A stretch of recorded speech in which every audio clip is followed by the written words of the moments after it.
अतिरिक्त पुलिस महानिदेशक नक्सल ऑपरेशन एवं रेंज के सभी एक तरफ आ जाते हैं, एक तरफ आ जाइए ना। Thank you. ठीक है, इधर से ले लें। अरे सब डीजल खराब हो जाएगी।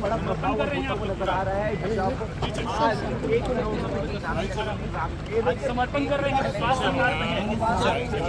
सरकार अच्छा पहल कर रही है, सब आगे लोग अच्छा पहल है सरकार का।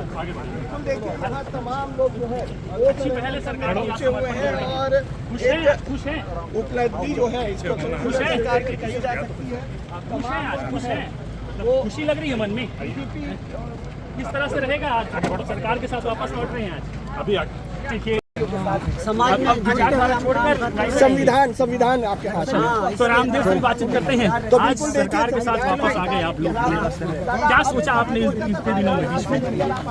चलिए सरकार का नीतियों को हम बातें हुए सरकार के संवैधानिक दायरे में करते हैं जो बुखार अच्छा अभी जो है सरकार के साथ जुड़े हुए नजर आ रहे हैं। मैं आपको तस्वीरें साथ दिखा रहा हूं। भैया हट जाओ तो। साथ में हथियार है, हथियार लेकर जंगल से बाहर निकले थे। आज वो हथियार सरकार को सौंप रहे हैं, तमाम लोगों को सौंप रहे हैं। और इस दौरान उनको जिनको कुछ समय तक पहले तक कुछ दिनों पहले तक ये संविधान पर भरोसा नहीं था, ये अपनी अलग सरकार चलाना चाहते थे। बस्तर में आप जो है बस्तर में यहाँ पर समर्पण किया जाएगा राज्य सरकार की योजनाओं से प्रभावित होकर के यहाँ पर ये तस्वीरों में रामदेव के साथ जो अन्य टीम मेंबर हैं सभी 12 नक्सलियों के हाथ में संविधान की किताब है और ये फूल है।